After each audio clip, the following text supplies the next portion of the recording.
की शुरुआत में हम एक सुनसान जगह पर टीवी चलता हुआ देखते हैं, जहाँ एक टीवी होस्ट एक लड़की का इंटरव्यू ले रही होती है। ये लड़की हाल ही में होने वाले एक मैसेकर यानी एक कत्ले-आम में जिंदा बच गई थी। दरअसल कुछ वक्त पहले ही एक कत्ले-आम शुरू हो गया था, जिसमें बहुत सारे लोग मारे गए थे। सबको मारने वाला एक जोकर था, एक पागल जोकर, जो किसी को भी बगैर किसी वजह के मार दिया करता था। आम तरीके से नहीं, बल्कि काफी बुरी तरह। इस जोकर का नाम था आर्ट दी क्लाउन, जिसे हम आर्ट कहेंगे। अब ये लड़की बच तो गई थी, मगर आर्ट ने इसकी शक्ल का बुरा हाल कर दिया था। उसके चेहरे का हुलिया ही बिगाड़ के रख दिया था। अब जो टीवी हम देख रहे थे, जिसमें ये इंटरव्यू चल रहा था, ये आर्ट का था। क्योंकि वो भी ये सब देख रहा था, तो वो ठोकर मार कर टीवी को तोड़ देता है। जिसके बाद वो दोबारा से लोगों को मारने के लिए तैयार हो जाता है, जिसके लिए पहले वो अपना जोकर वाला मेकअप करता है और बाद में अपने खतरनाक हथियार उठाता है।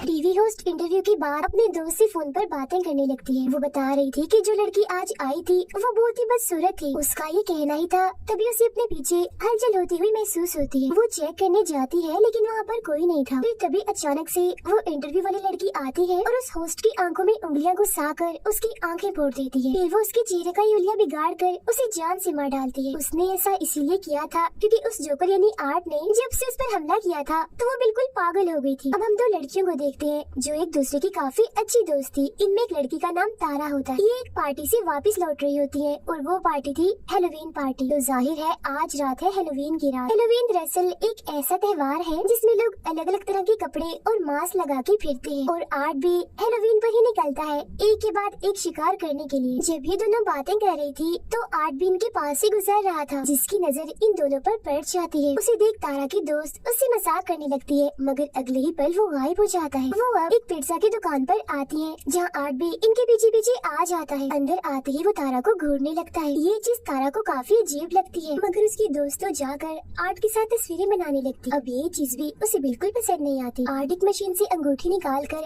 तारा को पहना देता है, जिससे तारा को तो बहुत गुस्सा आता है, लेकिन उसके दोस्त को तो ये चीज भी काफी अच्छी लगती है। और वो वॉशरूम में जाकर उल्टी सीधी हरकतें करने लगता है, जिससे तंग आकर दुकान का मालिक उसे यहाँ से निकाल देता है। कुछ देर बाद वो दोनों भी वहाँ से निकल कर अपने घर जाने लगे, मगर देखते हैं कि गाड़ी का टायर तो पंचर है। अब तारा फौरन अपनी बहन, जिसका नाम विक्टोरिया था, उसे कॉल करके यहाँ बुला लेती है मदद के लिए। फिर वो अपनी दोस्त को कहती है कि मुझे वो जोकर ठीक नहीं लग रहा था, और क्या पता टायर उसी ने पंचर किया हो, क्योंकि उसने हमारी गाड़ी देख ली थी। उधर आर्ट ने दुकान के मालिक को काफी बुरी तरह मार कर उसके चेहरे पर आग लगा दी होती है, जिसके बाद वो दूसरे वर्कर को भी पकड़ कर उस पर भी हमला कर देता है। वो उसे भी मार कर उसके चेहरे की जिल्दी निकाल देता है।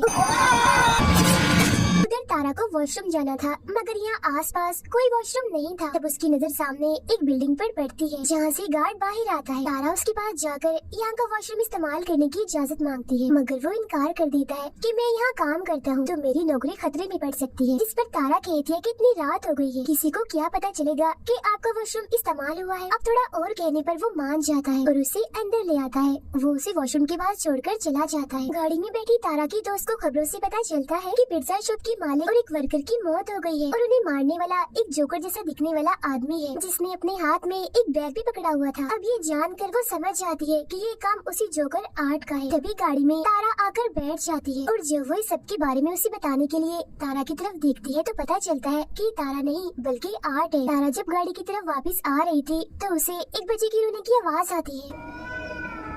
वो चेक करने जाती है, मगर वहाँ कोई भी नहीं था। तभी अचानक से पीछे एक औरत आ जाती है, जिसे अचानक देखकर तारा घबरा जाती है। औरत ने हाथ में एक गुड़िया पकड़ी हुई थी, जिसे वो अपनी बेटी कह रही थी। दरअसल इसका ज़हनी तवाज़ुन ठीक नहीं था, ये पागल थी। अब तारा उसी बातों में उलझाकर आगे बढ़ती है, जहाँ एक बार फिर उसका सामना होता है आर्ट दी क्लाउन से, जिसके हाथों पर खून लगा हुआ था और वो एकदम शांत खड़ा था। मगर फिर अगले ही पल वो तारा को डरा देता है, तो वो यहाँ से भाग जाती है। भागते भागते वो गाड़ी के पीछे आकर छुप जाती है। आर्ट भी उसे ढूंढने के लिए यहाँ आता है, मगर जब वो नहीं मिलती तो वो चला जाता है। तारा को लगता है कि अब सब ठीक है, तो वो यहाँ से निकलने लगती है, मगर तभी पीछे से आर्ट उस पर हमला कर देता है और अपने औजार से उस पर कई बार वार करता है। फिर वो उसका गला घोटकर उसे मारने ही वाला था, मगर तभी तारा के हाथ एक नोकदार चीज लग जाती है, जिससे वो आर्ट पर हमला करके यहाँ से भाग जाती। अब यहाँ का दरवाजा बंद था, जिसे वो नहीं खोल पाती, इसीलिए वो इधर ही छुप जाती है। तब आर्ट भी यहाँ आता है, तो वो कोई चीज फेंककर उसका ध्यान भटकाती है और दूसरी तरफ भेज देती है। अब वो दोबारा से निकलने की कोशिश करती है, तो देखती है कि आर्ट ने तो यहाँ का मेन दरवाजा भी बंद कर दिया है। वो सीढ़ियों के जरिए ऊपर आती है, तो सामने एक जगह पर वो गार्ड को खड़ा हुआ पाती है। वो उसे काफी आवाजें लगाती है, मगर वो नहीं सुनता, क्योंकि उस वक्त वो गाने सुनने में मगन होता है।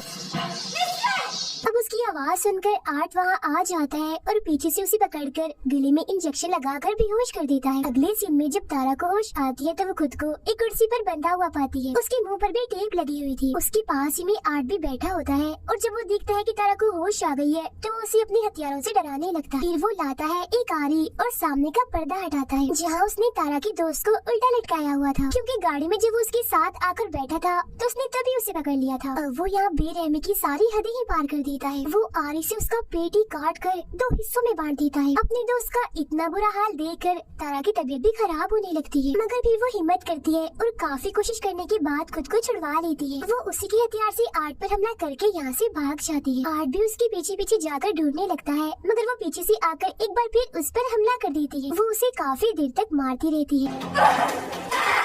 अब जब गेम उल्टी पड़ रही थी, यानी तारा उस पर भारी पड़ रही थी, तो वो यहाँ पर बेईमानी करता है। वो हाथों से नहीं लड़ता, वो करता है गन का इस्तेमाल। वो गोली पहले उसकी टांग पर मारता है और बाद में उसके चेहरे पर, जिससे वो काफी जख्मी और अधमरी हो गई थी। अब गन में गोलियां खत्म हो गई थी, इसलिए जब वो गोलियां लेने जाता है तो यहाँ उसे तारा का मोबाइल मिलता है, जिस पर तारा की बहन विक्टोरिया का मैसेज आया होता है कि मैं बिल्डिंग के बाहर आ गई हूँ। तब आर्ट तारा बन के मैसेज करता है और पीछे के दरवाजे से अंदर आने का कहता है। ऐसा करने के बाद वो तारा की दोस्त की लाश के साथ तस्वीर बनाता है और लाश की हालत का हम बड़ा ही बुरा हाल देखते हैं, पूरी चिरी हुई 2 हिस्सों में बटी हुई। अब वो जाता है तारा के पास और उस पर भी अंधाधुंध गोलियां चलाकर उसे मार डालता है। वो पागल औरत भी यहीं खड़ी हुई थी और उसे ऐसा करता हुआ देख रही थी। ये सब देखकर वो जाती है गार्ड के पास और उसे सारी सूरत-ए-हाल समझाने की कोशिश करती है, मगर वो उसकी बातों का यकीन नहीं करता। फिर वो नीचे जाकर किसी को फोन करने लगता है, मगर तभी यहाँ आर्ट आकर हथौड़ी से उस पर हमला कर देता है। पागल औरत देखती है कि उसका बच्चा जो वो गुड़िया थी वो गायब है, मगर अगले ही पल उसे आर्ट दिखता है जिसके हाथ में वो अपने बच्चे को देखती है। वो उसके पास जाकर पूछती है, क्या तुम्हें जरा भी इंसानियत नहीं है, जरा भी ममता नहीं है, तुम्हें बच्चों पर भी रहम नहीं आता? ये कहकर वो आर्ट को अपने साथ लगा लेती है जैसे वो कोई बच्चा हो, और वो भी बिल्कुल ऐसी एक्टिंग करता है जैसे वो सचमुच का बच्चा ही हो।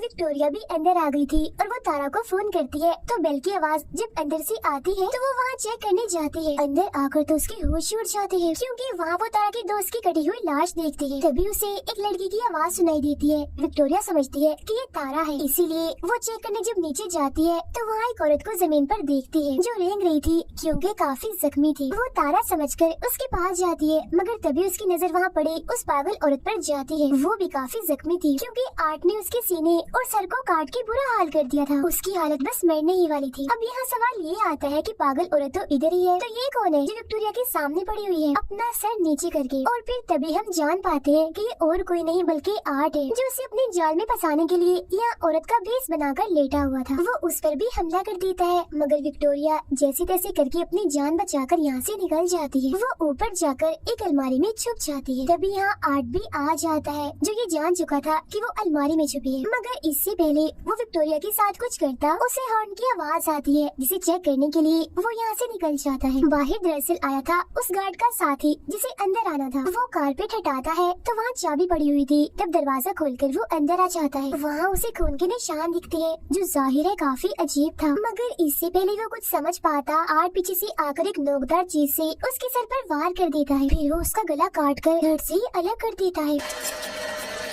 विक्टोरिया यहाँ से निकलने की कोशिश करती है, मगर कोई भी फायदा नहीं होता। वो अपने सामने आर्ट को देखती है जो छोटे बच्चे की साइकिल चला रहा था, मगर अगले ही पल वो यहाँ से गायब हो जाता है और वो साइकिल वहीं पर गिर जाती है। वो उसे बचते हुए यहाँ से निकलने की कोशिश करती है, मगर पीछे से आर्ट आकर उस पर हमला कर देता है। वो शॉपर से उसका दम घोटकर मारने ही वाला था, मगर वो बच जाती है। फिर वो एक नोकदार चीज उठाकर आर्ट के पैर में मारती है और यहाँ से भाग जाती है। वो सीधा आती है अपनी बहन तारा के पास और उसका इतना बुरा हाल देखकर टूट जाती है और रोने लगती है। वो अभी उधर बैठी ही थी कि तभी यहाँ आर्ट आकर उस पर हमला कर देता है। बार बार वार करके वो उसे काफी मारता है, मगर तभी पीछे से गार्ड आकर आर्ट को मारकर बेहोश कर देता है। जी हाँ, गार्ड, क्योंकि वो अभी जिंदा था। वो विक्टोरिया को लेकर एक कमरे में आता है और पुलिस को इस बारे में बताने लगता है। इस बीच वो देखता है कि विक्टोरिया की हालत काफी खराब है। वो उसे अब इमरजेंसी कमरे की तरफ ले जाने लगता है। तभी यहाँ आर्ट एक बार फिर से आकर गार्ड पर हमला कर देता है। वो पहले सिलेंडर से उसे मारता है और बाद में अपने पैर से उसका चेहरा ही कुचल देता है। अब घबराहट के आलम में विक्टोरिया एक लोहे की पाइप से ताला तोड़ने की कोशिश करती है जो आर्ट ने यहाँ पर लगाए थे। ताला टूट तो जाता है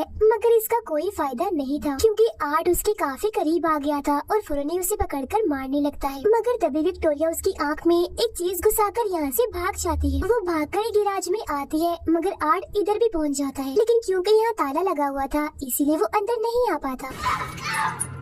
अब इतनी ही देर में पुलिस भी यहाँ पहुँच चुकी थी, लेकिन इससे पहले विक्टोरिया पुलिस के पास जाती आर्ट गाड़ी से गैराज का दरवाजा तोड़कर अंदर घुस आता है। अब क्योंकि वो गाड़ी से टकरा गई थी इसीलिए बेहोश होकर नीचे गिर जाती है। फिर जब तक पुलिस यहाँ आती है तो तब आर्ट विक्टोरिया का चेहरा नोच नोच कर खा रहा था। अब पुलिस आर्ट को सरेंडर यानी हथियार डालने का बोलती है मगर वो अपने मुँह में गन रखकर खुद को ही गोली मार लेता है। अब पुलिस को पता चलता है कि विक्टोरिया मरी नहीं है बल्कि अभी वो जिंदा है, बस काफी जख्मी है। इसके बाद सबकी लाशों को हॉस्पिटल ले जाया जाता है और जब डॉक्टर आर्ट की लाश को देखता है तो उसे काफी अजीब लग रहा था क्योंकि मरने के बाद भी वो मुस्कुरा रहा था। तभी यहाँ बिजली खराब होने लगती है और आर्ट उठ जाता है, उस डॉक्टर को गले से पकड़ लेता है क्योंकि वो मरा नहीं था बल्कि जिंदा था। इसका मतलब यही था कि अब वो लोगों को मारने का सिलसिला अब इस हॉस्पिटल से करेगा।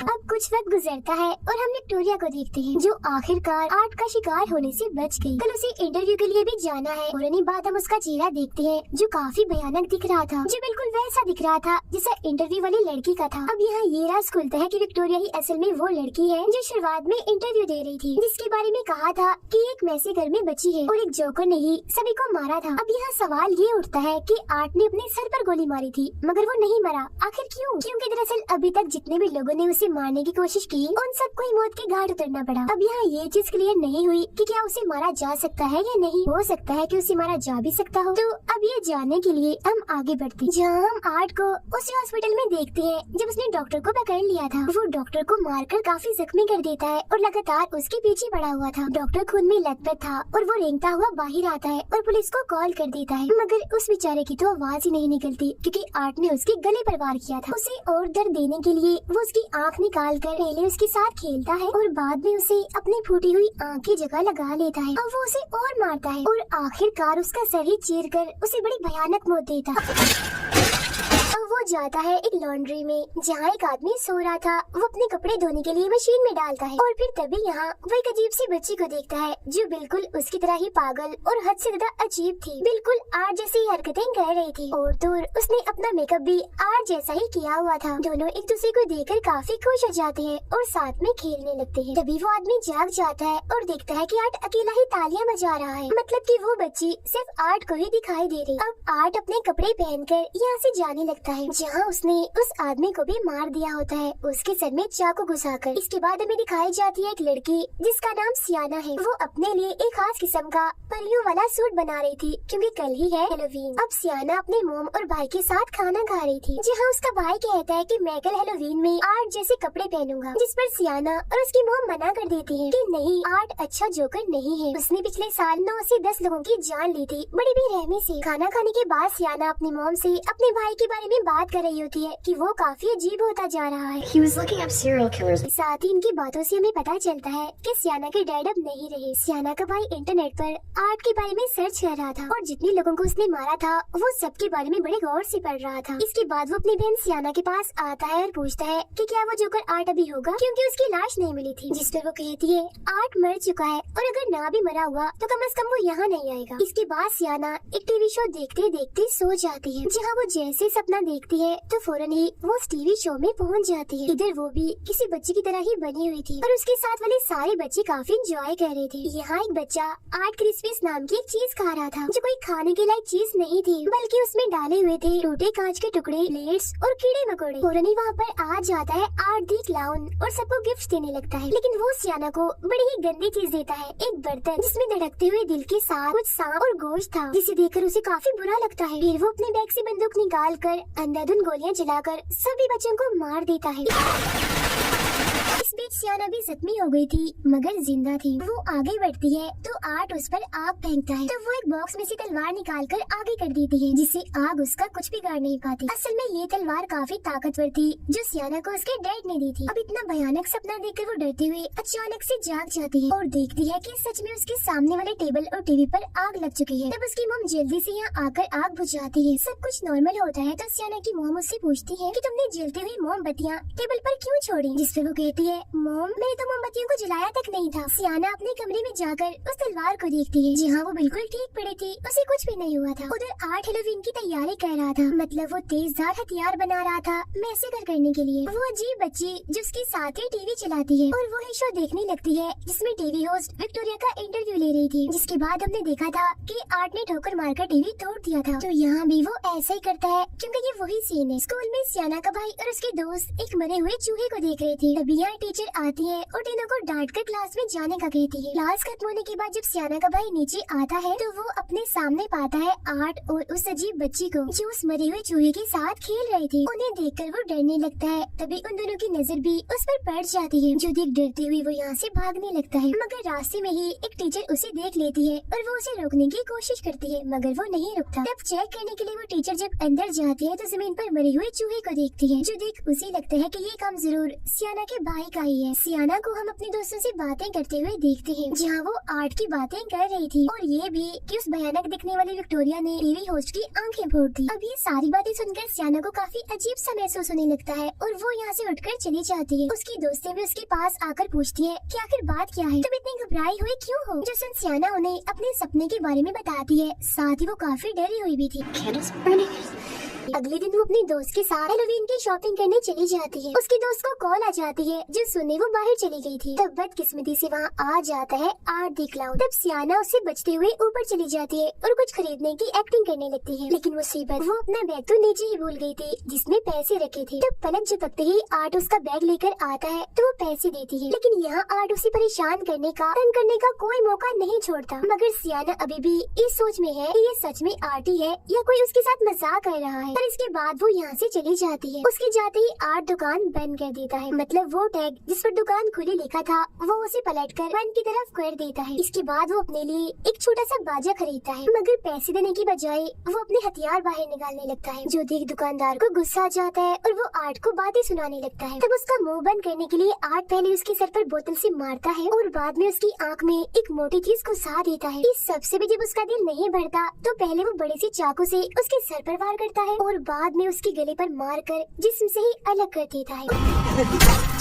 उधर सियाना जब घर आती है तो उसका भाई उसे आर्ट के बारे में बताता है कि आज मैंने उसे अपने स्कूल में देखा। वो सियाना को अपने डैड की एक किताब दिखाता है जिसमें उस बच्ची की खबर छिपी हुई थी कि 10 साल पहले ही उसकी मौत हो गई थी। उसमें आर्ट की ड्राइंग के अलावा उन सब की भी थी जो उस मैसेकर में मारे गए थे, और इन सब के अलावा एक लड़की की भी ड्राइंग थी जिसने परियों जैसे कपड़े पहने हुए थे और हाथ में आर्ट का सर पकड़ा हुआ था। उसका भाई सियाना को कहता है कि यही वो लड़की है जो आर्ट को मारेगी और मुझे यकीन है कि ये और कोई नहीं बल्कि आप ही हो। मगर सियाना उसकी बातों को यकीन नहीं करती। सियाना की दोस्त जब अपने घर से बाहर आती है तो अपने घर के सामने एक वैन खड़ी हुई देखती है जिसमें वही अजीब बच्ची बैठी हुई थी। उसे अजीब लगता है इसीलिए वो दोबारा से अंदर आ जाती है। कुछ देर बाद आर्ट दरवाजे पर दस्तक देता है और सियाना की दोस्त के बाहर आने पर उससे कहता है कि हेलोवीन की खुशी में मुझे कुछ खाने को दो। वो कहती है कि खाने की चीजें सिर्फ बच्चों के लिए होती है, बड़ों को कुछ नहीं मिलता। ये कहकर वो दरवाजा बंद कर देती है, मगर जब दोबारा आर्ट दरवाजे पर दस्तक देता है तो तंग आकर वो उसे खाने की चीजें दे देती है। अब तभी उसकी नजर आर्ट के बैग में जाती है जिसमें कुछ हथियार और औजार थे जिन पर खून लगा हुआ था। उधर सियाना भी हेलोवीन पार्टी के लिए तैयार होने लगती है। अब जब सियाना की दोस्त अकेली थी तो उसे नीचे से कुछ आवाजें सुनाई देती है। वो चेक करने जब नीचे आती है तो देखती है कि शीशे का दरवाजा टूटा हुआ है क्योंकि घर में आर्ट घुस आया था और वो यहाँ ऐसे घूम रहा था जैसे घर उसका ही हो। अब जब उसकी नजर सियाना की दोस्त पर पड़ती है तो वो उसके पीछे पड़ जाता है। वो बचने के लिए अपने कमरे में आती है, लेकिन आर्ट आखिरकार उसे पकड़ ही लेता है। पहले वो उसके चेहरे पर कट मारता है जिससे उसकी आंख भी कट जाती है, जिसके बाद वो उसके सर की जिल्द काट कर बालों वाले हिस्से को ही अलग कर देता है। अब बेरहमी उसकी हद से बढ़ जाती है क्योंकि वो चाकू से उसकी पीठ को काफी गहरा काट देता है। वो फिर उसकी बाजू ही उसके जिस्म से अलग कर देता है। अभी भी उसका दिल नहीं भरता तो वो अपने हाथों से उसके चेहरे की स्किन नोच नोच कर अलग कर देता है। वो उसका बहुत बुरा हाल कर देता है, काफी खून बह रहा था उसका। कुछ वक्त के बाद जब उसकी मॉम घर आती है तो वो ऊपर आकर बड़ा ही भयानक नजारा देखती है कि पूरा कमरा खून से भरा पड़ा है और वो खून है उनकी बेटी का, जहाँ अब बार्ट उसके बचे हुए जिस्म की चीर फाड़ कर रहा था। उसका बहुत ही बुरा हाल था, मगर हैरत कि वो अभी भी जिंदा थी। इसके बाद वो उसकी मॉम को भी काफी बुरी तरह से मार देता है। फिर जब बच्चे हेलोवीन की चीज लेने आते हैं तो वो बच्चों को उस लड़की की मॉम के सर में कैंडीज रख कर देता है। बच्चे कुछ भी समझ नहीं पाते, उन्हें ये नकली सर लगता है और वो यहाँ से चले जाते हैं। उधर हेलोवीन पार्टी में सियाना को अपने दोस्त की फिक्र हो रही थी क्योंकि अभी तक वो पार्टी में नहीं आई थी, जबकि उसके बाकी दोस्त पार्टी में आ गए थे और वो डांस करने लगते हैं और काफी मजे कर रहे थे। सियाना के भाई को हम उसके कमरे में देखते हैं क्योंकि उसकी मॉम ने उसे पार्टी में जाने नहीं दिया था। आर्ट के बारे में बताने के लिए वो अपनी मॉम को अपने डैड की वही किताब दिखाता है जिसे उसकी मॉम फाड़ देती है। वो अपनी मॉम से बदतमीजी करता है तो वो उसे थप्पड़ लगा देती है तो वो गुस्सा होकर अपने घर से निकल जाता है। जब उसकी मॉम बाहर आती है तो देखती है कि उनके बेटे ने सब कुछ खराब कर दिया है, यहाँ तक कि गाड़ी भी गंदी कर दी थी और उस पर अपनी माँ के लिए गाली लिख दी थी, जो देख उसकी मॉम को काफी बुरा लगता है। सियाना के भाई को वो इवेंट दिखती है जिसमें वो उसी अजीब सी बच्ची को बैठा हुआ पाता है। ये देखकर तो उसकी हालत ही खराब हो जाती है और वो फौरन ही अपने घर की तरफ भाग जाता है। अब सियाना की मॉम गाड़ी साफ करने लगती है, इस बात से अनजान होकर कि इसमें आर्ट बैठा हुआ है, जिसका साफ मतलब था कि गाड़ी का ऐसा हाल और किसी ने नहीं बल्कि आर्ट ने किया है। फिर जैसे वो शीशा साफ करती है अंदर आर्ट को बैठा हुआ देख लेती है, मगर कुछ सोचने समझने का मौका दिए बगैर वो उनके सर पर गोली मारकर हट से ही अलग कर देता है। जब सियाना का भाई घर आता है तो देखता है कि आर्ट ने उसकी मॉम की बड़ी बुरी हालत कर दी है, उनके चेहरे का हुलिया ही बिगाड़ दिया है। जिसके बाद आर्ट सियाना के भाई को भी पकड़कर बेहोश कर देता है और अपने साथ ले जाता है। पार्टी में डांस करते करते सियाना को वही अजीब बच्ची दिखती है जो उसे ही घूर रही थी, जो देख उसकी हालत खराब हो जाती है। वो काफी डर गई थी, इस वजह से सियाना के साथ साथ उसके दोस्तों को भी पार्टी छोड़कर यहाँ से जाना पड़ता है। सब नॉर्मल होने के बाद जब सियाना गाड़ी में बैठी थी तो उसके पास उसके भाई की कॉल आती है जो कहता है कि मैं एक पार्क में हूँ, मुझे तुम्हारी मदद चाहिए, तुम जल्दी से आ जाओ इधर। ये असल में और कोई नहीं बल्कि वही अजीब बच्ची थी क्योंकि सियाना का भाई तो बेहोश था और वो आर्ट के साथ ही थी। वो तो बस आवाज बदलकर सियाना से बात कर रही थी। कुछ वक्त के बाद वो लोग उस पार्क के पास पहुंच जाते हैं जहाँ सियाना अपने भाई को ढूंढने के लिए अंदर जाती है। तभी उसे अपने भाई का मैसेज आता है कि मैं टेरिफायर में फंस चुका हूँ, यानी एक भूत बंगले में। तब उसे ढूंढने के लिए सियाना अंदर जाती है। गाड़ी में सियाना का दोस्त किसी वजह से बाहर आता है, मगर तभी आर्ट उसे चाकू घुसाकर मार देता है। फिर वो उसके दोस्त को भी पकड़कर अपने साथ ले जाने लगता है, मगर वो आर्ट को टांग मारकर जैसे तैसे बच जाती है और यहाँ से भाग जाती है। भागते भागते वो एक ऐसे कमरे में जाती है जहाँ चारों तरफ दीवारों पर खून लगा हुआ था। तभी इधर आर्ट भी आ जाता है और उसके चेहरे पर तेजाब डाल देता है जिससे उसका सारा चेहरा जलकर झुलस जाता है। चेहरे का बुरा हाल हो जाता है। फिर वो अपने तेज कीलों वाले हथियार से बार बार उसे मारकर बची हुई कसर भी पूरी कर देता है और उसे भी बड़ी बेरहमी वाली मौत देता है। तभी यहाँ सियाना भी आ जाती है और अपने दोस्त की इतनी बुरी हालत देखकर काफी डर जाती है। इधर आर्ट भी खड़ा था, मगर इससे पहले वो सियाना को मारता पीछे से आ जाता है उसका भाई, जिसे देखकर सियाना यहाँ से भागने का कहती है और फिर आर्ट की टांग में एक लकड़ी घुसा देती है, मगर बेचारे की किस्मत खराब थी, वो उल्टा उसी से ही पिट जाती है। आर्ट उसे इधर उधर पटक पटक कर काफी मारता है। सियाना का भाई जब यहाँ से भाग रहा होता है तो तभी आर्ट उसे पकड़ लेता है और बुरी तरह उस पर वार करने लगता है। फौरन इधर सियाना आती है और कई बार आर्ट को मारकर उसे जख्मी कर देती है और अपने भाई को लेकर यहाँ से भाग जाती है, लेकिन आर्ट उनका पीछा करते करते यहाँ भी आ जाता है। वो एक बार फिर सियाना के भाई को कैंची वाली तलवार से पीटने लगता है। सियाना उसे बचाने की कोशिश तो करती है मगर खुद भी काफी पिट जाती है। उसके जिस्म के अलग अलग हिस्सों पर कट्स लग जाते हैं जिससे जाहिर है उसे काफी तकलीफ होती है, मगर किसी तरह दर्द बर्दाश्त करके वो आर्ट से उसका हथियार छीन लेती है, जहाँ अब बाजी पलट जाती है क्योंकि अब वो आर्ट को बुरी तरह मार रही थी। फिर वो उसके सर में एक पाइप घुसाकर बुरा हाल कर देती है, लेकिन अगले ही पल वो उठता है और सियाना को पकड़ लेता है। वो उसे मारने ही वाला था मगर सियाना का भाई उसकी गन निकाल कर आर्ट को ही गोली मार देता है। तभी यहाँ वो बच्ची सियाना की मोम के रूप में आती है और उसकी आंखें बंद करके ये दिखाती है कि तुम्हारी मोम भी मारी गई है, जो देख सियाना की बची हुई हिम्मत भी खत्म होने लगती है। फिर वो देखती है कि उसका भाई यहाँ नहीं है। फिर वो अपने भाई को ढूंढती है तो पता चलता है कि आर्ट उसे एक अलग ही जगह पर ले आया। अब जैसे सियाना आर्ट के पास आती है तो वो उसे धक्का देकर नीचे बेसमेंट बेसमेंट जैसी जगह पर गिरा देता है, लेकिन वो मरती नहीं, बच जाती है। तभी उसे नीचे एक जगह से कोई आवाजें लगाने लगता है। इतनी ही देर में आर्ट उसके बहुत ही पास आके खड़ा हो जाता है और उसी जादुई तलवार से जो उसके डैड ने उसे दी थी, सियाना को मारकर नीचे गिरा देता है। अब की बार सियाना एक शो में आके गिरी थी, मगर वो एक शीशे के बॉक्स में बंद थी जिसमें पानी भरा हुआ था। वो यहाँ से निकलने की काफी कोशिश करती है, मगर नहीं निकल पाती और मर जाती है। उधर आर्ट सियाना के भाई को खाने लगता है, मगर जैसे उसका भाई चिल्लाता है तो उस तलवार में एक जादुई रोशनी जलती है, जिससे सियाना भी वापिस से जिंदा हो जाती है। जिसके बाद वो गुस्से में भरी उस बॉक्स से बाहर आकर अपने डैड की तलवार से आर्ट पर हमला कर देती है और उसका सर ही धड़ से अलग कर देती है। और अब आखिरकार जाकर उस पागल जोकर आर्ट की मौत हो जाती है, जिससे वो दोनों भी खुश हो जाते हैं और सुकून की सांस लेते हैं। मगर तभी इधर वो अजीब सी बच्ची आती है और आर्ट का सर उठाकर ले जाती है। इसके बाद हम एक हॉस्पिटल का सीन देखते हैं, जहाँ विक्टोरिया, जिसका चेहरा काफी भयानक था, वो एक जगह पर बैठी होती है। कुछ वक्त के बाद वो आर्ट के सर को पैदा करती है बच्चे की तरह और उसे चाटने लगती है। आवाजें सुनकर नर्स जब वहाँ आती है तो वो डर जाती है ये देखकर कि उसकी गोद में आर्ट का सर है। साथ ही विक्टोरिया इधर काफी डरावना हंसने लगती है, जैसे अब आर्ट की आत्मा उसमें आ गई हो। इसी के साथ ही इस फिल्म के दोनों पार्ट्स यहीं पर ही खत्म हो जाते हैं।